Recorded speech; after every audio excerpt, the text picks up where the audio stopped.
Hello, welcome to HLA Live. HLA Live is our regular broadcast on the HLA YouTube channel as well as all the other social media channels. Each week we talk to interesting people from across the HLA community. Good evening, everyone. I am really excited to be chairing tonight's meeting. Hi, I'm Rosie Spooner and I'm hosting HLA Live this Wednesday. And I'm an HLA scholar and I'm also going to be your host this evening. To share with us their ideas and their innovations and hopefully bring them to a global audience. Quite quick, we have ideas, let's do this, let's do that. So many of the topics come from our community, with scholars and faculty expressing an interest in many of the discussions that we're about to have. Hello everyone and welcome to the HLA Live session on widening participation in the postgraduate realm. Homelessness and health. Addiction and the new normal. HLA programs are built on 6 pillars. The leader is an innovator and entrepreneur. The leader is a communicator. The leader is a manager. The leader as a negotiator. The leader as a follower. And the leader as a philosopher. If you are interested in becoming a HLA scholar, why not get in contact? Many of the episodes in HLA Live will cover one or more of these important pillars. The HLA team consists of Pedra, Eamon, Tim, Riddy, Alistair, Adil and Trisha, and a range of other HLA scholars and faculty.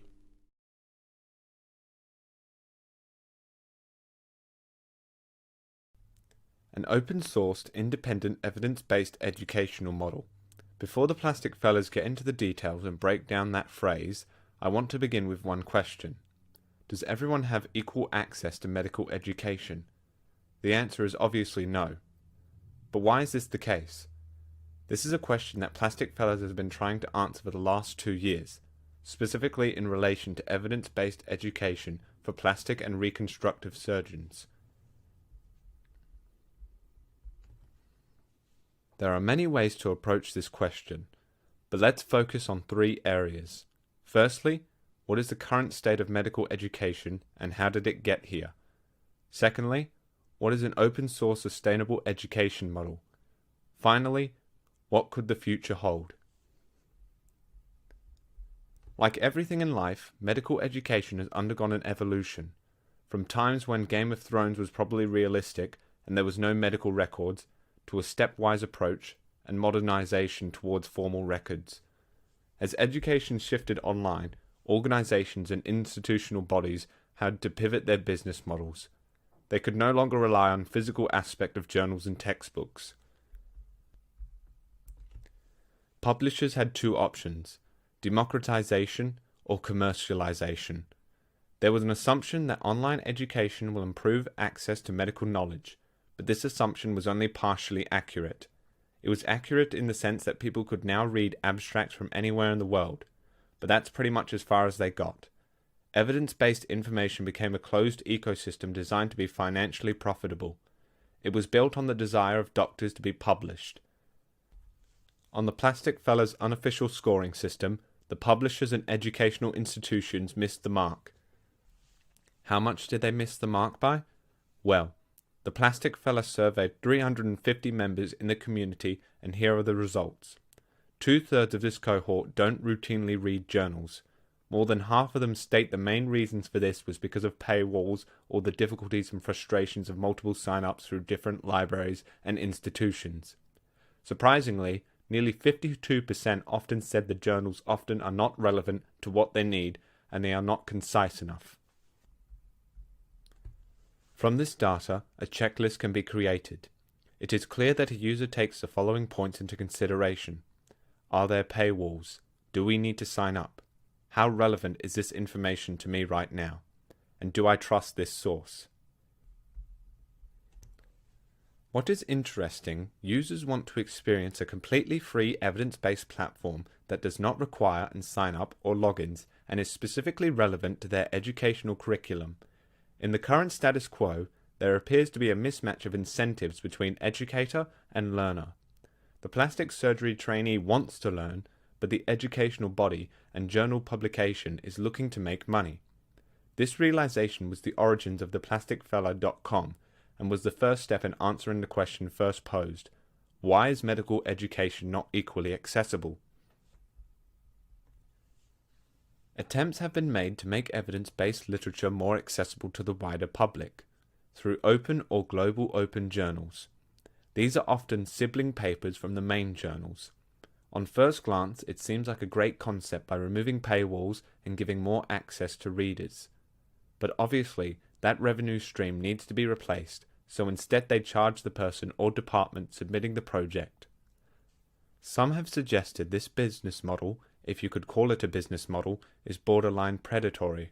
Nonetheless, it is an example of another misalignment of incentives. A lot of this boils down to a term coined by the plastic fellas called Research Industrial Complex Hack, which simplifies to rich. Essentially, the publication process is a multi-level money-making scheme that benefits the publisher companies, not publisher individuals. Publishers rely on free, user-generated content, which they make money through paywalls/subscriptions, open journals, free reviewers who volunteer, ads, and grants. In the publisher's eyes, it's perfect, but it's not. The publishing companies are taking user-generated, usually government-funded content and charging those same researchers/institutions to access it, whilst getting a lot of their review work done for free. Looking at this pathway, all $ leads to the publication and nothing is really flowing downstream. Despite evidence-based content being created by doctors and experts, they cannot freely access their own work. The irony. Trying to address that or fix that in some way feels like a meaningful problem to solve, and there's people who need that problem to be solved. But it's no quick fix. From an educational platform point of view, it's just an interesting problem solve. It's an interesting challenge to work on, and a challenge the plasticfellas.com is taking on by developing an open-sourced educational model, which brings us to our second point. Here is one solution. An open-sourced, independent educational model. It's not a business model, it is an educational model. Usually, when I tell people the Plastic Fella is open-sourced, the first question is, what's that? And the second question is, why on earth would you do that? Open source is a phrase Profella stole from the tech world. Let's make it normal vocabulary in the education world. It is a term that originally referred to open source software. Open source software is code that is designed to be publicly accessible. Anyone can see, modify, and distribute the code as they see fit. It is developed in a decentralized and collaborative way, relying on community production. Open source software is often cheaper, more flexible, and has more longevity than its proprietary peers, because it is developed by communities rather than a single author or company. This is the future of plastic surgery. So what does this mean in practical terms? Essentially, the Plastic Fella does not copyright. When the community creates content, they still own the content. Unlike journals, which take full ownership of their hard work, the content exists by itself. No one owns it. Open source has become a movement and a way of working that reaches beyond the for-profit educational companies. It is independent. This leads us to the discussion what it means to be independent. For the Plastics Fella, independence refers to both its users and its business model. From a user perspective, they own their work and their data. From a business perspective, the Plastics Fella does not seek any government funding or educational funding. It does not look to partner with medical device manufacturers or seek sponsorships. In the business world, it would be defined as bootstrapping a business, an extreme form of it. This is the only way to be truly independent and ensure that your incentives align with the incentives of a learner. The Plastics Fella is not the central component. It is just one of many components working together towards a common goal. Free, independent, evidence-based education. When people hear this, the question often asked next is, so how does the Plastic Fella stay afloat? This is where the sustainable principle comes into play. It's a perpetuating circle to ensure growth whilst maintaining accessibility. The incentives are aligned. To explain this circle, firstly, great open source content attracts a community. Secondly, some of the community may be interested in premium features. They can either access premium features for a small fee or they can get it for free by contributing to the community. Either way, they are supporting the platform. Finally, all revenue or content created through the premium features is kept within the community and the platform to create even more great content. This is a challenge for other educational companies. How can you create a sustainable business model without charging for access to evidence-based content? I feel the Plastic Fellas is on the right track, but it's still a work in progress. So what are the premium features? Coach is an example of one. This is the new conversational artificial intelligence service. Through logic, conditions and understanding of utterances relevant to plastic surgery, the Plastics Fella is creating a human-like experience to access knowledge. This knowledge is completely free on the website, but some users may prefer the convenience and unique experience of this learning method. In the future, the Plastics Fella will hopefully be an incredible community of open source contributors from all over the world who graciously volunteer their time and their knowledge. Many journals are currently quite good at creating the sense of community through social media. The irony of it all, though, is that they provide links to content that is behind a paywall of subscription.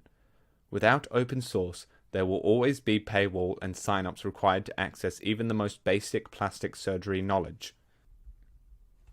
I decided that owning the work of other people was not for me, and it didn't excite me very much. The answer is that you build the best thing possible for users, students, educators, and the team, and something that you're happy to work on every day because it feels good and it feels like it's beneficial for you, for the people you're around, and for the world you live in. ThePlasticFella.com is not a revolutionary idea. It's just a good idea. Thank you to everyone that made tonight's episode possible. Whenever our scholars are thinking about complex problems facing our health systems, we encourage them to think about how they make significant change in the world of healthcare. We are incredibly lucky to have some incredible scholars in the HLA. They use the HLA as a platform to take their ideas and bring them to fruition. If you are interested in the work of the HLA, why not join us at one of our future HLA events? Why not join one of our programs?